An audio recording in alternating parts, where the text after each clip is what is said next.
Hoy nos acompañan Elena Hualinga, activista indígena de la comunidad Sarayaku. Ha estado presente en las principales cumbres ambientales del mundo. Nelson Baldeón, consultor en política energética, exgerente corporativo de Schlumberger y estudiante del MIT de Boston. Completa este panel Natalia Green, directora de la Alianza Global por los Derechos de la Naturaleza, vicepresidenta de la Coordinadora Ecuatoriana de Organizaciones para la Defensa de la Naturaleza y el Medio Ambiente, SEDENMA, y catedrática de la Universidad Andina. Gracias por estar con nosotros en Políticamente Correcto. Esta mañana vamos a hablar del futuro de la explotación petrolera en el Ecuador a propósito de la consulta popular para detener la producción de crudo en el bloque 43 del ITT y determinar si 10 años después de la gran causa por el Yasuní es posible borrar la huella de petróleo. Antes de comenzar con el programa, quiero dejar constancia de que invitamos a Políticamente Correcto al dirigente guaraní Juan Condovay para escuchar su posición de por qué debe seguir la explotación petrolera en el ITT. Lastimosamente, por un problema logístico de último momento, su viaje a Quito no se concretó. Claudia, tú empiezas. Carlos, este 20 de agosto el país tendrá que cerrar un capítulo abierto desde hace 10 años, donde el pragmatismo económico del desarrollo se enfrenta a una quimera ambientalista que comprometerá ingresos fiscales. Veamos. Polarización. Como todo lo que ocurre en la política ecuatoriana, la discusión sobre la explotación petrolera en el ITT, que está dentro del Yasuní, nos impide establecer puntos intermedios. La Corte Constitucional dio luz verde para que se realice una consulta popular, postergada desde el 2013, cuando el correísmo tenía el control del Estado.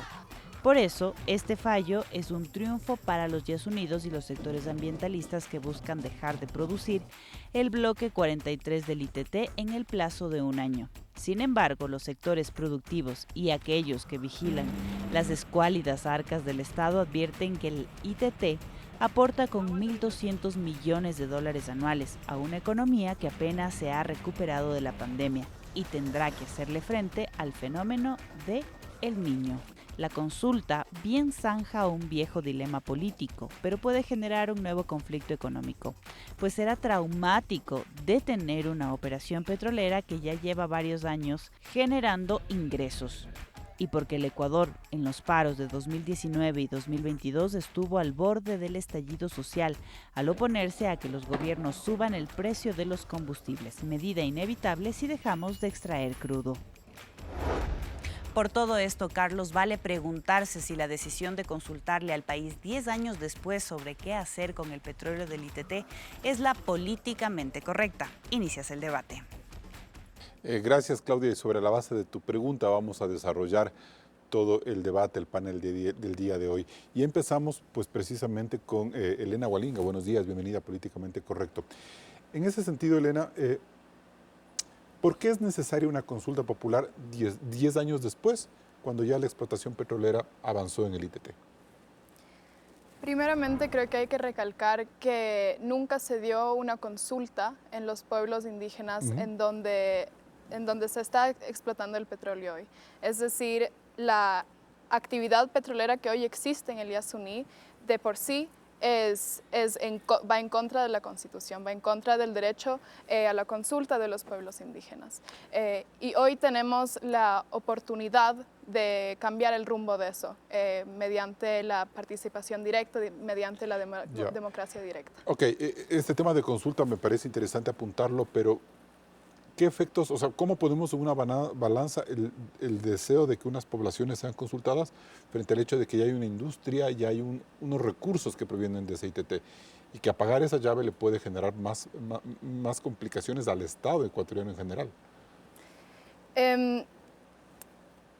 Primeramente veamos los impactos ambientales que ha tenido en la zona la actividad petrolera. El Yasuní es el lugar más biodiverso, o sea, no solamente del Ecuador, pero sino del planeta, porque ha servido como un refugio para todo tipo de especies. Entonces, en ese sentido hay un gran valor en el Yasuní. Ahora, si vemos a lo que está generando el Yasuní, a comparación al presupuesto general del Estado, es menos de 1%. Es decir, cuando estamos hablando del bloque 43 en el Yasuní, estamos hablando de una cifra que es irrelevante para la economía de Ecuador. El BID, el Banco Interamericano de Desarrollo, dice que en Ecuador en un año el 7% del presupuesto anual se va a la corrupción. Ya. Digamos, hay una oportunidad. Y que ahí se podría ir ajustando. Claro que sí. El sector petrolero, en cambio, califica esta consulta popular como extemporánea. ¿Por qué? Porque básicamente ya se entró en operaciones, hay 2.000 millones de dólares invertidos en toda la infraestructura que se puso ahí. Y creo que de alguna manera es una falta de palabra del Estado con los compromisos internacionales. Eso nos va a acarrear demandas gigantescas y enormes por justamente esos convenios que ya se firmaron. Ahora, repito, escuchándole un poquito aquí a la panelista Elena, justamente, no solo es el bloque 43, estamos hablando del bloque 31, 16 y 67. Y básicamente eso yo lo que quiero es dimensionar todo eso. Si se saca ese equipo, son 500 millones de dólares que se necesitan para, cumpliendo normas ambientales, sellar bien pozos. Entonces, necesitamos dinero invertido que está ahí, más el dinero que se tiene para salir. Y creo que desde ese punto de vista, yo he estado ahí, y nunca he tenido el gusto de conocer a Elena justamente en este campo. Entonces, y creo que ella era bastante chica cuando nosotros estamos justamente empezando operaciones ahí, y creo que hay que vivir la realidad de la gente que vive en esta zona. Ellos van a ser muy afectados y por eso me hubiera gustado que Juan Conde esté lastimosamente aquí. No pudo venir, se le complicó muchísimo. Y creo que esa sería la historia de las necesidades que realmente tienen. Evitar enfermedades, tener acceso a luz eléctrica y tener justamente todas estas cosas que todos gozamos en la ciudad. Porque si bien es cierto, todos tenemos celular, todos tenemos herramientas que son hechas en base a materia prima que es el petróleo. Pero Nelson, una cosa, se supone que la consulta es para evitar la explotación en el bloque 43 del ITT. ¿Por qué usted menciona los otros bloques del Porque ITT? están dentro del área. ¿Y cuál es la diferencia? O sea, solo se apagaría el del bloque del 43, no, entiendo yo. Todos, porque justamente dentro de la normativa dice que todo lo que esté en el área de influencia, estos bloques, estarían incluidos. Por eso te digo, no solo hay que hablar del bloque 43, hay que ver la dimensión real del impacto que nos va a traer. Perfecto. No solo es del 1%. Entonces, Natalia, hay muchos recursos en juego en este sentido y la necesidad de que ese dinero ya está alimentando un presupuesto del Estado que quizás no es lo mismo que haberlo hecho hace 10 años. Bueno, Carlos, muchísimas gracias por la invitación. Realmente yo, primero decirte que Elena no vive en ese territorio, tal vez por eso no te encontraste con ella. Yo he tenido la suerte de trabajar por el ITT desde el 2007, cuando nos preguntamos cuánto petróleo existe en su suelo y cuánto carbón no podría ser para la iniciativa Yasuní ITT, y desde ahí he estado trabajando con el ITT, entonces conozco la del territorio, sé que la pregunta que vamos a tener el día 20 de agosto es para dejar el petróleo del bloque 43 de ITT bajo tierra. El resto de las inversiones tendrán que considerarse, sin embargo, lo que se está planteando en la pregunta del 20 de agosto es solamente para el ITT, y realmente las cifras que están produciendo, que están visibilizando, Carlos, son falsas. Son falsas porque esos 1.200 millones que se hablan y que se repiten, es más, hemos escuchado a Spurrier hablar de 1.500 millones, son falsos porque no se están restando los costos de producción. Si es que realmente restamos los costos de producción, en el mejor de los casos, son el mismo Petroecuador planteó justamente ante la Corte Constitucional la cifra de 4.883 millones por los 33 años. Eso dividido para cada año son 147 millones anuales. ¿Dónde están los 1.200? Entonces, lo que yo me pregunto es si realmente estamos considerando los costos de extracción, porque, no sé, para el Petroecuador parece que no le cuesta extraer, no le cuesta ni extraer, ni lo que le cuesta al mundo, lo que significa el costo de ese carbono, ni lo que se cuesta la contaminación, eso no se toma en consideración. Entonces, por esa razón, solamente el dinero se toma en consideración. Resulta que es mejor dejar el petróleo bajo tierra. Por supuesto, es la mejor alternativa, Carlos. Tenemos la oportunidad de tener la primera consulta popular ciudadana para dejar el petróleo bajo tierra. No estamos viendo la realidad, no sabemos cuánto le cuesta al Ecuador el fenómeno del Niño Esmeraldas, no vinculamos el cambio climático con esto, tenemos una gran oportunidad como Ecuador que no la podemos desperdiciar. Para paliar el fenómeno del niño se van a necesitar recursos. Por supuesto, y esos Carlos, recursos también salen y del ITT. esos recursos no pueden venir del 1% del PIB. No podemos poner en consideración ese pequeño porcentaje con Perfecto. las alternativas que Nelson, tenemos. ¿las cifras que presenta Natalia son las correctas? No, no son correctas. ¿Por qué no son correctas? Solo voy a entrar en un dato. Sí conocen Guyana, un país altamente enfocado a la biodiversidad. Está produciendo en este momento 600.000 barriles de petróleo. Ecuador está perdiendo seguridad energética en este momento. ¿Por qué? Porque estamos produciendo menos que Guyana, 450.000 barriles. ¿Qué significa eso? Ellos se dispararon casi el 62% del PIB. El impacto del petróleo es enorme. El día de hoy, yo estuve en el World Economic Forum y tuve la oportunidad de ver a Elena. todos tomamos aviones, todos usamos asfalto, es hecho de petróleo. Entonces no hay que entender que el petróleo solo es extracción, es todo el petroquímico que se genera a través de eso. Los celulares, los iPhones, todo está hecho de petróleo. Entonces yo creo que no solo es del 1%, porque eso, el derivado que se genera de eso es increíblemente en el impacto en trabajo, en transporte y en toda la cadena logística. ¿Y el costo de los 1.200 millones que genera cada año es verdad? ¿No es verdad, es verdad. Pero por dice eso que son solo 400. Es que el costo de producción de un barril en el ITT está en $14 por barril. Ese es el costo. Pero ¿en cuánto está lo que se está vendiendo? Está en 80, este momento está en $76. Las cifras oficiales son 60. Pero porque ha caído, Natalia. Porque ha caído. Pero cuando estaba en 100, un costo real 200. puede ser $51 del barril. Pero entonces hay un costo. Claro, o sea, tenemos un costo. No, el costo, 51 el precio del barril de petróleo. El costo de Pero no producción. estamos hablando del costo de extracción. El costo de extracción de Petroecuador dice $0. No, es $14. Entonces o sea, no le dan los nosotros como 1.200 petroleros millones, conocemos, pero es que es ilógico que yo entre a una zona y no tenga costos, necesito mano de obra, necesito transporte. Por supuesto. Entonces, de alguna manera, sí hay un costo, pero también el beneficio de 50.000 barriles que sale. presentó Petroecuador ante la Corte Natalia, Constitucional? hablemos de las cifras en el próximo bloque, ¿les parece? Nos vamos a un primer corte comercial. Seguimos en Políticamente Correcto. Recuerde que también estamos en vivo en Radio Suceso 101.7 FM Quito. Hacemos una primera pausa y regresamos con más de Políticamente Correcto.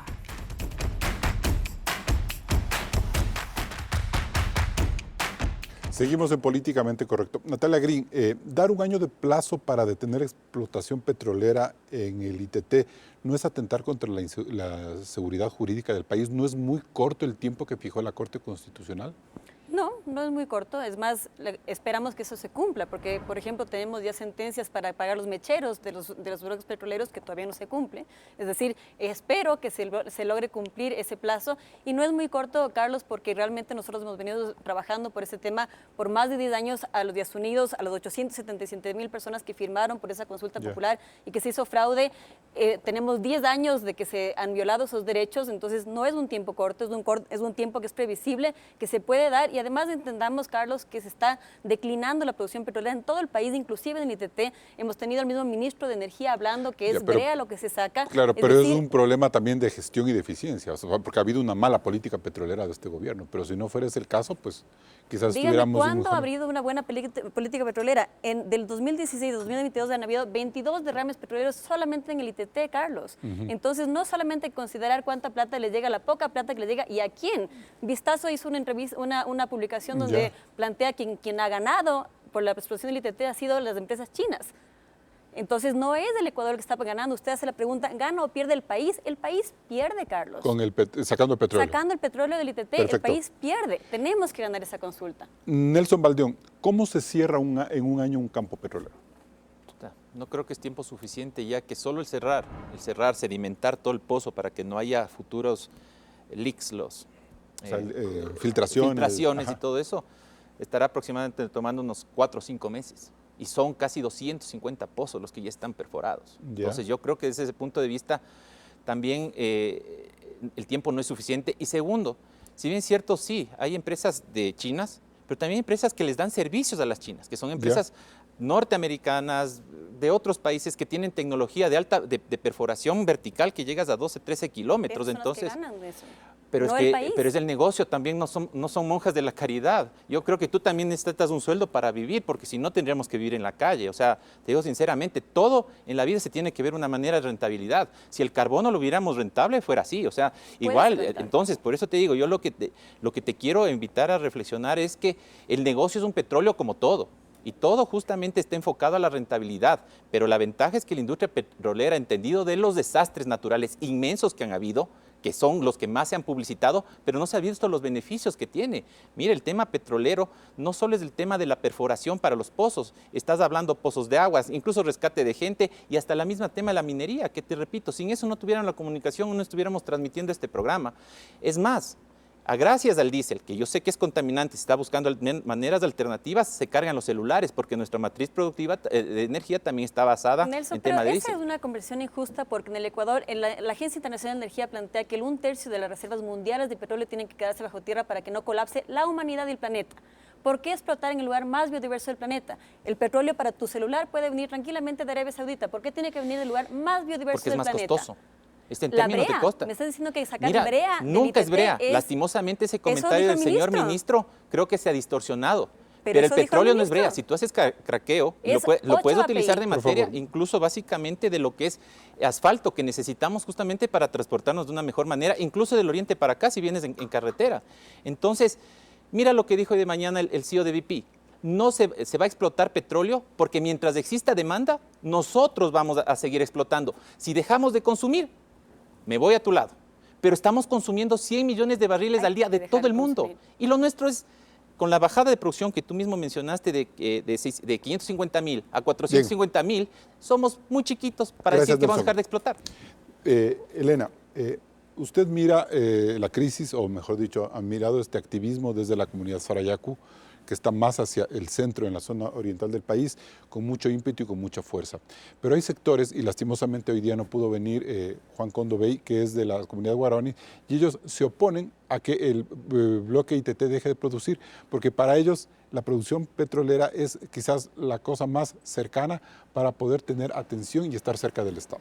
¿Cómo entender ese dilema de dos comunidades que viven en la zona? Claro.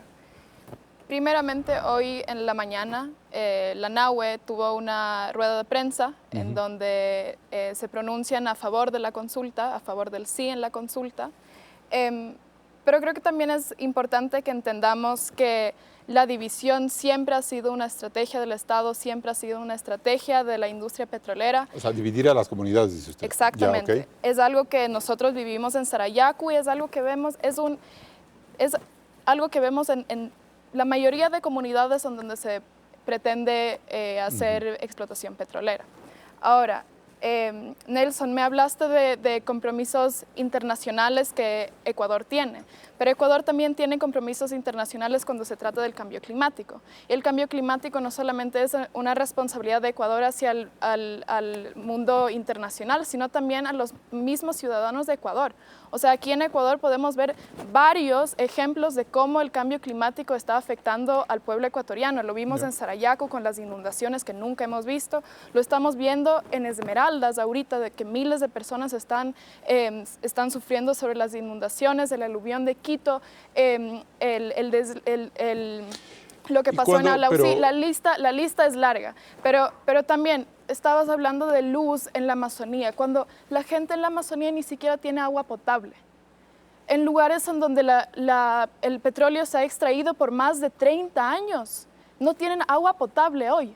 Entonces, ¿de qué desarrollo estamos hablando? El Perfecto. desarrollo para quién es, porque para los pueblos indígenas en la Amazonía nunca ha sido. En los 50 años de explotación petrolera en el Ecuador, la Amazonía no ha progresado. Nelson, ¿cuál es el papel que juegan las petroleras en el desarrollo de las comunidades, de lo que Te voy ustedes a han dar, podido ver? mi querida Elena, ¿dónde se va a desarrollar la COP28?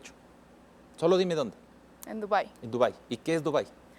País Es un absurdo que se realice en la COP de cambio climático en un país Totalmente. Porque petrolero. si es tan absurdo, la humanidad va ya Nosotros no vamos a ir. No, entonces por eso te digo, pero vamos al World Economic Forum. Y también ahí están Y petroleras. entonces tú no tomas agua.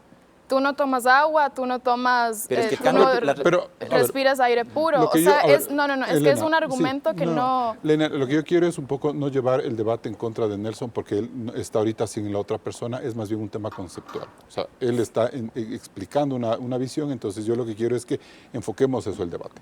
Él lo que está planteando es que hay una misión de desarrollo en empresas petroleras que generan unos recursos para el Estado y que muchas de esas empresas petroleras se han vuelto un espacio en donde muchas comunidades abandonadas por el Estado, en eso ustedes tienen toda la razón, no tienen nada. Y quizás esas empresas petroleras con transporte, con ayuda escolar, han Carlos, ¿pero logrado tú crees que la libertad. empresa petrolera debería retomar un rol subsidiario del Estado? Es del Estado. Quizás que tiene la no, quizás no responsabilidad, la Natalia, empresa quizás no petrolera. Natalia, pero esa es la realidad. No sé, ahí Perdóname, Nelson. nunca se subsidia, por eso son los contratos petroleros, como un contrato de servicios que te puede hacer para que, si eres abogada, no sé tu profesión, discúlpame.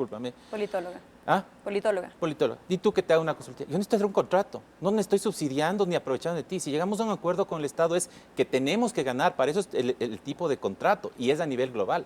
Y entonces estos contratos se han hecho de una manera transparente, con consulta libre, Pero previa, justamente informada, eso voy. como Mira, nos todos los corresponde contratos en la petroleros tienen una Constitución. cláusula de responsabilidad social corporativa, donde tenemos la responsabilidad de desarrollar la comunidad. Mira, si tú te das cuenta, ¿qué pasó ahorita en el bloque 16? Solo con la salida de la empresa Petrolia, las comunidades se quedaron sin agua, sin educación, que les tocó salir. ¿Y para qué se meten a los campos? A sacar el cable, que es de cobre, a derretirle para tener que vender y qué comer. ¿Qué va a pasar cuando se van estas empresas y entren las madereras ilegales y entre la minería ilegal y no esté el ejército para proteger? Esa es decir, que los pueblos indígenas tienen que rechazar el acceso a agua potable, el acceso a ríos limpios, a un ecosistema limpio para recibir una educación. Cuando Elena, es responsabilidad del Elena, Estado. vámonos a un siguiente corte comercial y volvemos luego con esta discusión. ¿Les parece? Seguimos en Políticamente Correcto. Hacemos una nueva pausa y regresamos enseguida con más del debate. ¿Gana o pierde el país dejando el petróleo bajo el Yasuní? No se desconecte de Políticamente Correcto.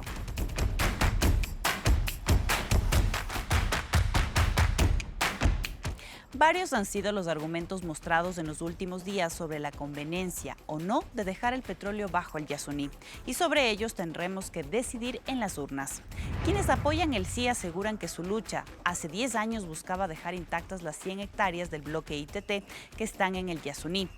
Los que van por el no recuerdan que el área para la actividad petrolera central en ese bloque es del 0,5%, es decir, media hectárea, y que la actividad petrolera se produce con altísima tecnología medioambiental. Quienes apoyan el sí reportan 22 derrames petroleros entre 2015 y 2022. Los grupos ecologistas aseguran que la producción económica del ITT no contempla costos socioambientales. Quienes defienden la industria hablan de 1.000 millones anuales de ingresos para el Estado y que Petroecuador dota a la población guaraní de movilización y ayuda en educación, salud y emprendimiento. Además, advierten que toda la región nororiental sucumbirá económicamente si la actividad se paraliza. Yasunidos, al proponer el sí en la consulta, dice que Ecuador puede volcarse al turismo y compensar ingresos con una reforma tributaria integral. Sus opositores recuerdan que el turismo en Ecuador presentó 480 millones de dólares en 2022, menos de la mitad de lo que el ITT produce. Por eso cabe preguntarse, Carlos, ¿cómo debe mirarse el país luego de la consulta? Continúas. Bien, y de eso vamos a seguir hablando. Nelson Baldeón, ¿usted ve este momento posible cubrir esos 1.000 millones de dólares por el dejar de explotar el Yasuní? ¿Usted ve que el Estado tiene esta vez la posibilidad de recuperar de algún otro sector esos 1.000 millones? No, primero el riesgo país es muy alto, no hay confianza en el país. Hay inseguridad. ¿Cómo traemos turistas? Vía bus, vía transporte terrestre, no sé. Ellos vienen en avión y el avión es uno de los mayores consumidores de combustible. Entonces, creo que desde ese punto de vista también no veo la suficiente cantidad de ingresos a través de las exportaciones no petroleras para sustentar la dolarización. Mi principal preocupación es que las bases de préstamo del FMI es al colateral que tenemos de reserva. Y si es que dejamos de explotar, simplemente no vamos a tener préstamo, vamos a tener mayor pobreza. O sea, a ver, lo que usted está diciendo es que si gana el sí en la consulta popular, puede ser un incentivo para que la dolarización se caiga. Efectivamente. Todos los procesos de dolarización, por ejemplo, el patrón oro es el que sostiene la dolarización en Estados Unidos. Por eso ellos consumen tanto oro. Y ahí viene el tema de la minería también. En nuestro caso, los colaterales es en base a petróleo. Entonces hay que estar absolutamente consciente que nosotros fuimos dolarizados porque tenemos reservas petroleras y eso nos permite tener confianza, porque no hay confianza en los gobiernos, había mucha inestabilidad. Y eso es lo que les quiero decir a los jóvenes. No es el tema solo decir de las fuentes de agua, es el tema que nosotros también demandamos como personas, como humanos, esos productos que se hacen de petróleo. Repito, el mismo carro, el mismo avión, las mismas tecnologías, la misma electricidad. La ropa, ¿no? La ropa, lo que estamos puesto ahorita. Entonces volvamos a las cavernas, no demandemos y volvámonos justamente a lo que fue la edad de piedra y no va a haber ningún problema. Pero esto es una consecuencia de oferta y demanda. Perfecto. Elena Hualinga, en ese sentido, lo que nos dice Nelson es, solo pensemos no solo cómo sostener los presupuestos de salud, educación, etcétera, etcétera, sino también la posibilidad de que peligre la dolarización como esquema económico. ¿Vale la pena arriesgarse a eso, Elena? Yo creo que primeramente ninguna justificación económica justifica el atropello de derechos humanos. El atropello de derechos humanos de pueblos indígenas que han históricamente sido atropellados. Pero 17 millones, o sea, recordemos lo que vivió el país a finales del siglo XX, en el año 99, cuando la moneda estalló por los aires por una crisis de inflación y de mal manejo terrible. La dolarización fue un apalancamiento. Es responsable poner esos miedos de la población. No, pero Nelson lo está diciendo. Que se acaba la ¿Pero por qué no? dolarización. No es miedo. Me parece irresponsable porque, bueno, primero, Usted hablaba de si se ha consultado a los pueblos indígenas. No se ha consultado y hay pueblos que han decidido estar en aislamiento voluntario que obviamente no se les ha consultado. Estamos hablando de la dolarización cuando más bien hablemos de las oportunidades que existen. El mundo entero estamos viendo hoy un cambio climático tengo moneda, importante. ¿cómo tengo oportunidades? Pero Natalia, Va a haber más Nelson, migración es de el la gente. 1% del presupuesto del Ecuador. No va pero- a tambalear pero- la dolarización. ¿y de las reservas cuántas son? Podemos ser creativos para poder cambiar o buscar alternativas como el turismo y Dame una otras. solución para reemplazar el petróleo. Bueno, una de las planteaciones Solución. se ha visto que se dieron exoneraciones tributarias en el 2021 que suban 6.338 millones de dólares. Y para el ITT son 4.883 millones de dólares por las exoneraciones tributarias. Es decir, estamos hablando como si fuera una gran cantidad de plata lo que viene por el ITT cuando es muy poco y cuando hay alternativas energéticas, cuando hay alternativas tributarias, cuando hay alternativas alternativas como el turismo, de las energías renovables que pueden traer recursos pero al país. Natalia, perfecto. Entonces, Ahora, no metamos sí, miedos, Carlos. no, Yo creo que como no, medios son- de no, comunicación son cosas tenemos que reales. ser a mí muy me parece, responsables. a mí me parece que si en algo este país tiene que tener conciencia es en el tema económico. Por supuesto. Porque cuando este país, en aras de defender la dolarización, o de establecer procesos políticos y económicos un poco sustentables, por ejemplo, ha subido gasolinas y ¿qué es lo que hemos visto? 2 paros y 2 estallidos sociales, precisamente porque la gente no quiere que se le suba la gasolina. Yo pregunto, si se deja de explotar el petróleo, si tenemos menos petróleo, quizás nos tengamos que ver en la necesidad de subir los precios de los combustibles. Uy, Y vamos voy a a un más. estallido. Vamos a tener que hacer eso. En el Y con el estallido de 2027, ISA y de la en CONAIE, el Natalia. 2027, el Ecuador se va a convertir en un importador neto de petróleo. Así explotemos el ITT, vamos a convertir en un importador neto de petróleo porque estamos importando más derivados de lo que estamos ¿Y qué hacemos exportando. con toda esta cadena Tenemos productiva de que gente que encontrar- dice no nos suban el diésel, no nos suban la gasolina? El tema Han de estado a los punto de subsidios, caerse Carlos, 2 a mí no me tienes presidentes. que convencer porque yo Por creo que eso, los subsidios tienen que eliminarse. pero el país no lo quiere. Pero Es que tiene que haber una transición Sí. ordenada que Ordenada, no perfecto. deje atrás la población más vulnerable, la población que más empobrecida ha sido De históricamente. acuerdo, pero ¿un año es suficiente para hacer una transición ordenada, Elena? ¿Un año? Carlos, un año es para cerrar solamente el bloque ITT, no estamos cerrando todos los pozos petroleros, no estamos diciendo... O sea, tú dices solo el bloque 43. Solamente Ya, el bloque ok. 43, solamente el bloque 43 y tenemos que empezar a pensar en un país postpetrolero con o sin el ITT porque se nos están acabando las Algún reservas. momento. En algún momento, Perfecto. en poquísimos años, Nelson, al 2030. Yo no, Eso es ya. yo no comparto la visión porque si yo voy a importar más derivados, mira lo que está sucediendo y creo que lo tratamos en un programa. La posición de Ecuador es hacia Ucrania. Yo no estoy de acuerdo en la guerra, pero haber negociado directamente con Rusia nos daría el beneficio de $60 del barril de diésel. Ahorita lo estamos Importante comprando comprar. en 160. Nos ha creado un déficit fiscal de 7.500. Si se da esto, te va a generar un déficit de 10.000 millones de dólares. ¿Otra reforma tributaria están dispuestos a soportar ustedes que nos quiten impuestos? Eso te pregunto, porque es bonito hablar desde la retórica, pero desde la parte empresarial es muy difícil. ¿Y qué significa la cadena de productiva? Di tú que se quiten el ITT. Algún hermano tuyo, algún primo tuyo o algún familiar conocido está trabajando en algo que sea la cadena, que sea catering, que sea transporte. ¿Te gustaría que te diga, me quitaron el trabajo? Entonces no hay que ser filosóficos. Están trabajando en turismo y tengo 2 hijos por los que yo ¿Qué va quisiera a pasar que con los realmente Añango? tengamos un país diferente. ¿Qué va a pasar con la comunidad de Añango? Añango tiene un proyecto turístico maravilloso. Sí, pero ¿de qué? Al que todos podríamos ¿Pero qué ir si utiliza no para está transportar a la contaminando el río. gente? Ah, discúlpame, pero ellos andan en motos de gasolina. Entonces, que van a remar 5, 10 horas para llegar hasta allá. Entonces, no hay que ser, ¿cómo te digo? Nelson, Como, no estamos siendo extremistas, no estamos diciendo no es el simplemente no se extremismo, es utiliza. la pragmaticidad Pero es un como se tema mueve el del mundo. planeta. El mundo tiene que dejar de consumir combustibles Bueno, fósiles 100 o se millones de acaba el barriles no creo que planeta. se puedan de la noche a la mañana. Yo creo que tú tienes hijos y les llevas a Disney en avión. Yo no los llevo a Disney, perdóname. Entonces, bueno, si no les llevas, espero Les llevo que a sea la así. Amazonía y les encanta ir a Bueno, la ¿en qué les Amazonía. llevas? ¿En avión? pero bueno, a ver, este no es un espacio para que se pongan a pelear frente a frente, porque lo que estamos tratando de defender conceptualmente. Yo quisiera ahí volver con Elena frente a estos temas. Es decir, ustedes desde el grito de sus comunidades, que me parece muy interesante, están pensando en todos estos consecuencias colaterales, para no llamarlos daño, como nos ha pedido Natalia, de lo que puede ocurrir si empezamos como a desarmar un poco la arquitectura de cómo está manejado el presupuesto, la producción y todo eso del petróleo. Claro. Desde las comunidades nosotros tenemos una visión mucho más allá, una visión a largo plazo en Ya. donde realmente se da un valor a lo que es nuestra casa, a lo que es la Amazonía. Al lugar donde nosotros recogemos agua, al lugar en donde nosotros encontramos nuestras medicinas, en donde encontramos nuestros alimentos y darle realmente valor a eso.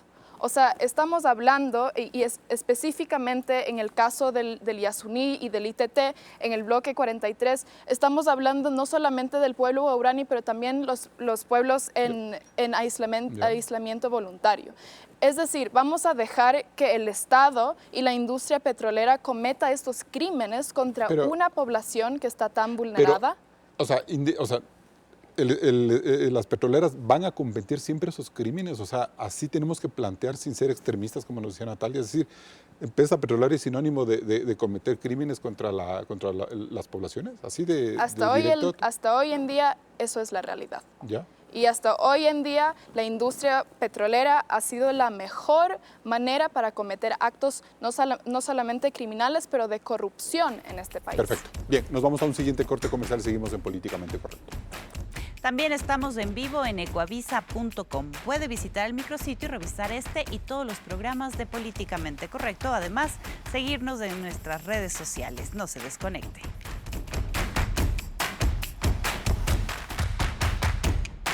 Seguimos en Políticamente Correcto. Elena, ustedes tienen la posibilidad, ¿creen ustedes que sea posible con mayor facilidad y agilidad, de manera ágil, poder establecer mecanismos de canje en la compra de bonos carbono como lo que se hizo en Galápagos? ¿Cree que es posible, rápido?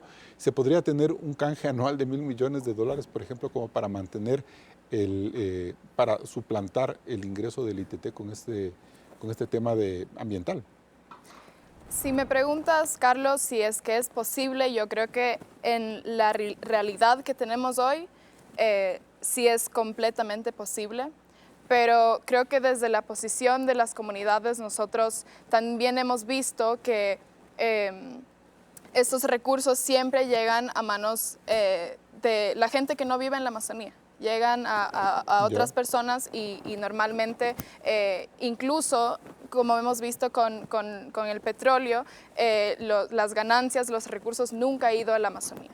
Entonces, claro que eso sigue siendo una preocupación que a la final los pueblos indígenas... Pero ¿tú crees que lo que se hizo con Galápagos en estos 2 años del gobierno de Lasso, desde el inicio de la iniciativa hasta lo que se ha concretado en los últimos meses, es posible que eso se replique en las zonas amazónicas con éxito? Yo creo que hay mucho interés de que eso pase. No sé si Nati quieres... A ver, es más, brevemente, sí. Yo te puedo decir, yo estuve en Copenhague cuando estábamos a punto de firmar el fideicomiso del ITT.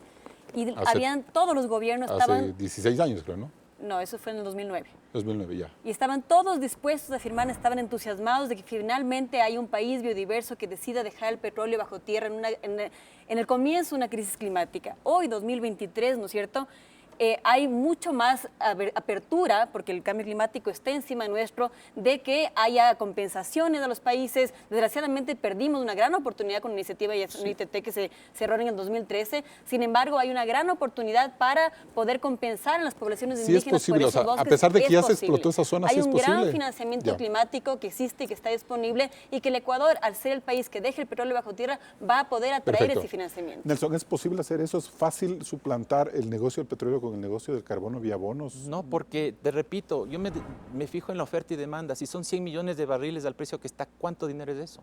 Entonces, tú estuviste en Copenhague y esa zona es altamente petrolera y el fondo petrolero más eficiente del mundo. Con eso se hace salud pública. La pregunta es, ¿cómo llegaste a Copenhague? Uno de los instrumentos más contaminantes es el avión. Y se está buscando tecnologías para bajar el fuel oil mucho más bajo. Están varias compañías europeas tratando de hacer, porque entre más alcance, más gastas. Al momento no hay. Y la guerra con Ucrania, como te comentaba, nos ha demostrado que estamos con la buena voluntad de cambio. El presidente Biden invirtió $1 trillón para el cambio de matriz energética. No se ha logrado. Todavía seguimos dependiendo de qué va a pasar con el WTI y las reuniones de la OPEP+. Entonces yo creo que eso hay que ser absolutamente Pero conscientes. justamente esas empresas de aviación están buscando que como no pueden reducir su jet fuel y sus contaminaciones, están buscando compensar sus emisiones en bosques amazónicos, en bosques Pero en ¿crees que pie. hayan alcanzado ya el sistema de compensación? Por Porque supuesto, ¿cuántos hay- miles de aerolíneas? Y serán 3 o 4 que han salido con esta iniciativa. Pero son, porque también pero es son costoso. recursos que pueden venir y que pueden venir a un país como el Ecuador. Pero entonces hay que convencer a las mayores empresas globales de Estados Unidos, que son los mayores contaminantes, que hagan eso. Pero eso está sucediendo, Ahora, el mundo entero se está volcando a eso. Ahora, en ese sentido, Nelson, ¿es posible que esto, o sea, cuánto le toma a un Estado lograr este tipo de compensaciones? Porque lo de Galápagos ha tomado 2 años, son 1.000 millones, ha habido incluso cuestionamientos a eso. ¿Es fácil ir como cambiando la matriz de bonos por petróleo? El único que medio lo ha logrado fue Costa Rica. Pero incluso tienen que importar derivados para los vehículos. O sea, Igual que nosotros. importamos porque básicamente si dejamos de producir más no vamos a tener para el consumo nacional. Ese es el tema. O sea, yo te estoy hablando de la seguridad energética del Ecuador. O sea, ya yéndonos al tema pragmático y como te digo, este tema es para debatir, pero ¿cómo vamos a mover el país si no tenemos ni electricidad ni carros eléctricos todavía? ¿Cómo vas a manejar en el tema del litio las baterías de litio desechables, que se desechan? O sea, hay que también ponerse a pensar, o sea, es bonito la parte filosófica de todo lo que podemos pensar, el mundo verde electrónico, pero ¿qué vamos a hacer con las baterías de litio, que son altamente contaminantes? Yo hago una pregunta adicional, Nelson. Si este debate lo hubiéramos retrotraído hace 13 años, cuando podía haberse dado la consulta, ¿hubiera sido más fácil que en ese momento se diga sí o no que ahora, 13 años después? No entiendo ahí muy bien. Te repito, el sistema de dolarización necesita mantenerse en base a ingresos de divisas de dólares. Entonces no hubiera sido más fácil, simplemente necesitamos del dinero para mantener la dolarización, sea por exportaciones de camarón que han incrementado, es mismo, los camaroneros, solo para que tú veas, el tema de importación, necesitan diésel para toda su maquinaria y están justamente buscando un diésel más barato. Es a donde voy. El ITT sale brea, no sale diésel. Importamos el diésel. No, es que yo creo que estamos confundidos en términos técnicos. Nunca el petróleo es brea, nunca. Es un petróleo de 8 Si API, tú- 8 grados de API. Sí, Es pero un si tú petróleo utilizas muy naftas para denso. disolver, le vuelves un petróleo que es Claro, altamente... pero eso también son costos que no están siendo considerados. Antes de dar la palabra a Natalia, ¿tú crees que, o sea, es posible que no se complique la producción o el aparato productivo ecuatoriano si tenemos que importar todos los combustibles cerrando el petróleo? Carlos, O sea, esta es decisión fácil. vamos a tener que tomarla o en un año, gracias a que ganemos la consulta, o en 5 años más porque se declinan nuestras fuentes de petróleo y tenemos que importar derivados. Entonces, esa decisión, ¿por qué no la tomamos ahora? Que hay un auge incluso del financiamiento climático, que el Ecuador estaría beneficiario de toda incluso esta publicidad, ese marketing, lo que significa Perfecto. que el Ecuador Muy bien. reconoce derechos Es de la un buen punto ese. naturaleza. Nelson, ¿en 5 años se acaba el petróleo? No, las reservas están aproximadamente para 10 y tenemos los datos. Pero no se acaban, Ah. pero las En importaciones... Colombia está... O sea, a ver, como commodity. la reserva petrolera existe. Neto. Neto está para 10 años. Colombia se le está acabando en 3 años. Entonces, por eso te digo que es el sistema que nos préstamos al FMI. Y te digo, porque he estado allá en Washington y he visto las negociaciones. Si es como tú, si vas al banco y quieres un préstamo, es un colateral. Para darte 5.000, 7.000 o 3.000 millones de dólares que los necesitamos, ¿qué vamos a dar de préstamo? El colateral. Pero incluso Nelson, esos contratos, esas preventas de petróleo eran prohibidas. Recuerda que esas Bueno, eran prohibidas. Te repito, no es el tema de lo prohibido, es el tema de lo que está necesitando la gente. Perfecto, bien. Ahora, Elena, en ese sentido, entonces, ¿cuál es la expectativa que se puede tener con esta consulta popular? Bueno, regresando al tema de la consulta y del ITT y el bloque 43, yo creo que hay algo que también que tenemos que reconocer, justamente sobre lo que hablaba sobre los pueblos en aislamiento voluntario. Ahorita hay un caso en la CIDH en donde se está buscando el reconocimiento de los derechos de los pueblos indígenas en aislamiento voluntario y es... O sea, el continuar con el petróleo en el Yasuní es un alto riesgo, es una inversión de alto Elena, riesgo. así hayan las mejores prácticas, así las empresas sean empresas eficientes, Entonces, las Carlos, hoy petroleras, tenemos- que ayuden a la comunidad. O sea, ni por todo eso, no se puede entender que esas poblaciones no van a sufrir. ¿Tú me puedes decir que hoy en Ecuador tenemos las mejores tecnologías para extraer petróleo? ¿O que tenemos que no hay una afectación ambiental en esos pueblos, una afectación representación cultural de estos pueblos. Estamos aproximándonos a un etnocidio en Ecuador, en donde estamos a punto de hacer que extingan estos pueblos. Estamos hablando de pueblos que han estado aquí antes de que existió la República del Ecuador. O sea, Claro. El Yasuní ha sido reconocido como patrimonio humanitario. Perfecto. Tecnológicamente no se puede hacer, se puede hacer muchos avances para proteger ese Yasuní. Mira, la tecnología se desarrolla en países, no sé dónde tú aprendiste inglés y cuánto tiempo estuviste, pero en esos países básicamente se desarrollan estas tecnologías. Yo creo que no podemos hablar, yo tampoco puedo hablar de ecologismo porque no he sido ecologista. Yo les pido que se pongan en los pies de las empresas petroleras. La tecnología ha avanzado tanto que ahora tú haces reinyección de crudos, haces captación de mecheros. Como dice ella, se han retrasado los procesos y eso es un tema político, pero tú ya puedes captar el gas y lo puedes volver energía que es altamente barata. ¿Sabes en cuánto se produce energía ya puesto en Europa? En $4.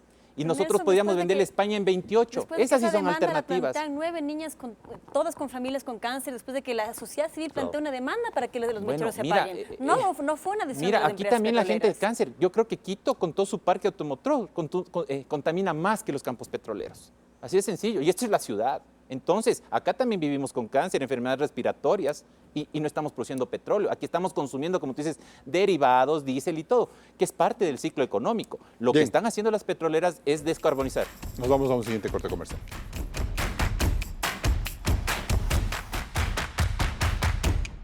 Entramos en etapa de conclusiones. Natalia Green, ¿por qué la consulta popular para detener la explotación petrolera en el bloque 43 del ITT es políticamente correcta? Muchísimas gracias, Carlos. Realmente el Ecuador tiene la oportunidad el 20 de agosto de votar por el sí a la vida, el sí para dejar el petróleo bajo tierra y para que en esa pregunta, ¿gana o pierde el país dejando el petróleo bajo tierra? El país gane para la biodiversidad, gane para las siguientes generaciones, gane como un país que es el primero que reconoce derechos de la naturaleza y que sea el primero en dejar el petróleo bajo tierra en un cambio climático que nos azota a todos. Así que hago un llamado a la ciudadanía a informarse, a ver las cifras que están siendo falsas y a considerar que tenemos una gran oportunidad y que tenemos la oportunidad de votar tanto a nivel nacional por el sí a la vida en el Yasuní como en Quito por el sí a la vida en Quito sin minería. Elena Hualinga, su conclusión. Tenemos la oportunidad histórica de proteger el lugar más biodiverso del mundo, que es el Yasuní. Tenemos la oportunidad de proteger lo que se llama el corazón de la Amazonía y esa oportunidad nosotros no la podemos dejar pasar. Nelson Baldeón, ¿por qué la consulta popular sobre el ITT en el Yasuní no es lo políticamente correcto? Gracias, Carlos. El Yasuní ITT siempre ha sido protegido. Esa reserva, las licencias ambientales protegen el parque. Se está usando el 0.1% de toda la extensión. Y por ende, yo les invito a votar no, porque estamos en peligro la dolarización, está en peligro muchos trabajos y está en peligro lo que más nos hace ver a los ecuatorianos que es un futuro. Busquemos un futuro a través de la parte económica que nos haga desarrollarnos. Y eso sí, invitemos a las autoridades a también dar confianza para que justamente estas dudas que se han generado nos permitan aclarar y crear un mejor país. Y bien, me temo que independientemente de lo que ocurra, la consulta popular sobre la explotación del bloque 43 del ITT no cerrará este conflicto que lleva 10 años. Si gana el sí, es decir, la tesis ambientalista, el país enfrentará problemas presupuestarios muy difíciles que complicarán la gobernabilidad de los próximos presidentes. Veo muy lenta la compleja capacidad de reinvención de los ecuatorianos y sus élites por hacer un nuevo ajuste fiscal dada esta realidad.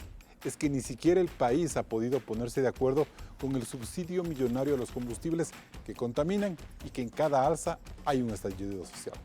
Si gana el no, la agenda ambientalista tendrá que replantearse objetivos de lucha colectiva que son muy necesarios en nuestro país, pero sobre la base de un pragmatismo indicado. Por todas estas razones, es necesario que los candidatos a la presidencia de la República tengan una posición responsable y sin demagogia frente a la consulta popular. Quizás lo positivo de todo este proceso sea que al final la decisión del ITT y del Yasuní quede en nuestras manos. Hasta el próximo programa. Con estas reflexiones cerramos este análisis en Políticamente Correcto. Recuerde que puede también escucharnos en Spotify en la lista de reproducción. Nosotros nos volvemos a encontrar el siguiente domingo. Siga con la señal de Ecuavisa.